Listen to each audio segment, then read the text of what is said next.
Hello, so much to talk about today, like literally loads. So I'm going to split it into lots of different videos because otherwise your head will be exploding just like mine is. Oh, please do like, subscribe and share. We're on like 35,000. Yes.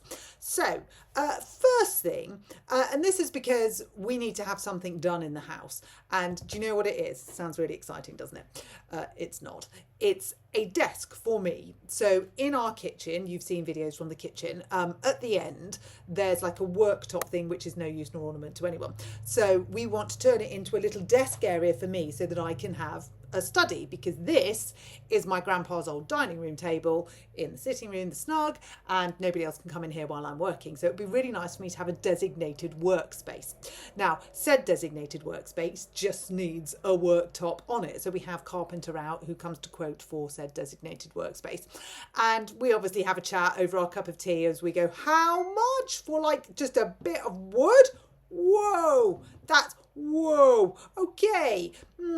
So we have that chat, and then we talk about the building trade in general. And it turns out it's knackered. Now, I've always said to my kids, do you know what? Just get into a trade. Be a plumber, be a builder, be an electrician, just get into a trade, because people always need trade. We need a carpenter to build this for us, but we can't afford said carpenter to build this for us because the price of materials has gone through the roof and the price of his labour is expensive. I mean, the whole thing is just really expensive for a desk. So we're having a little think about that, but we have a general conversation with him and he's like, yeah, flatlined, dead. And I'm like, I know the feeling. So comes as no surprise when I see in the paper today that UK construction activity shrinks by the most in 5 years as house building falls as builders report a renewed decline in housing projects. And I'm like, well, no shit Sherlock, which I know is my favourite phrase, but this is not a surprise, is it? This is absolutely no surprise that there is no money to build any houses because people can't afford the labour, they can't afford the materials, people can't afford the actual houses to buy them.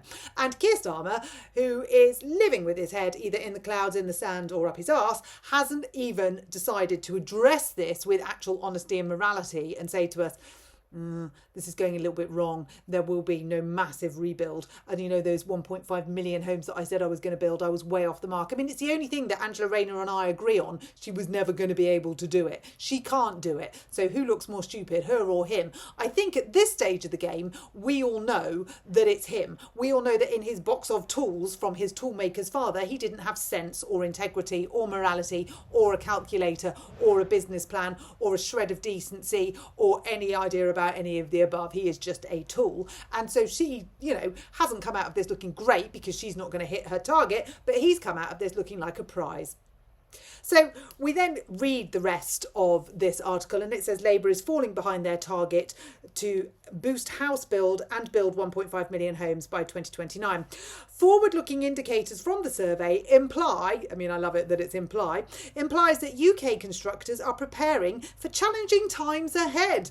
Not just like UK constructors, not just like building companies. We're all preparing for challenging times ahead. I mean, we're literally stocking up tins in the cupboard in the kitchen of ravioli and spaghetti hoops because food is going through the roof. Anyway, the building construction industry are preparing for challenging times ahead. They're buying less materials and reducing the number of workers on the payroll. Now, we know they're reducing the number of workers on the payroll because we know that more and more people are becoming employed. We know that it is 178,000 at the minute, and that's an increase on last month. So every month that goes by, there are more and more people becoming unemployed, being taken off the payroll, being given early retirement, being given the golden handshake, which is basically the golden arches as your retirement lunch, because ultimately that's all we can afford. So we know that the economy, full stop, is knackered. We know that unemployment is rising, and we know that all industry is on its knees. We know that. Keir Starmer knows that, Rachel Reeves knows that, Angela Rayner knows that, Bridget Phillipson knows that. But the difference is we are powerless to do anything about it. They are completely powerful to do something about it, but they're not doing anything about it because they're in their stupid VR headset of Labour's way or the highway. And effectively, until we're all on our knees, this is just going to continue, this absolute spiral. And what this sparked in my thought process in my mind, and my mind goes off like fireworks all the time. And I'm sitting here going, hang on a minute. Haven't we just committed to spend 3.5% on defence? Have we not just committed to do that? Have we not just said that the most important thing that we can possibly do is invest in our defence? Yet we don't have the money to meet the commitments that we set out in the manifesto.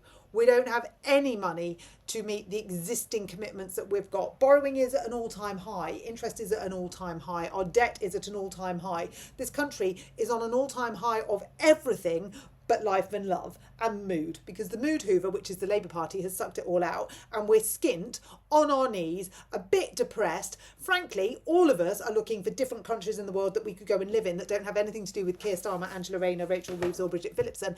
And at this point, I'm even thinking America's looking attractive, and who thought we'd ever say that? Who thought we'd ever go and live somewhere where Trump was in charge? I certainly did never think that. But at this precise moment in time, I'm thinking, do I want the tangerine dream or do I want Keir Starmer? It's a no-brainer.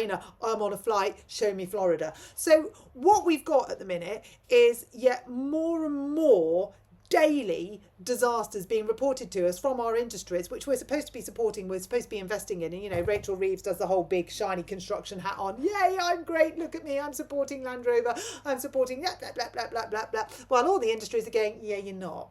We're done. You've imposed so many taxes. You've put the jobs tax in. You've made national insurance literally the difference between I can employ a person or I'm going to have to do this all by myself. You've killed British industry. Rachel Reeves absolutely killed it. And the egg is on Angela Rayner's face, which is not necessarily a bad thing. But the egg is on Angela Rayner's face because she can't build her 1.5 million homes because there is no construction industry, because house builders can't afford to build the houses. And let's not forget the landfill tax, which is going on said new houses. So they're all going to cost 30 grand more. So it doesn't matter whether they can afford to build them or not because we can't afford to buy them. So effectively, the country is absolutely well and truly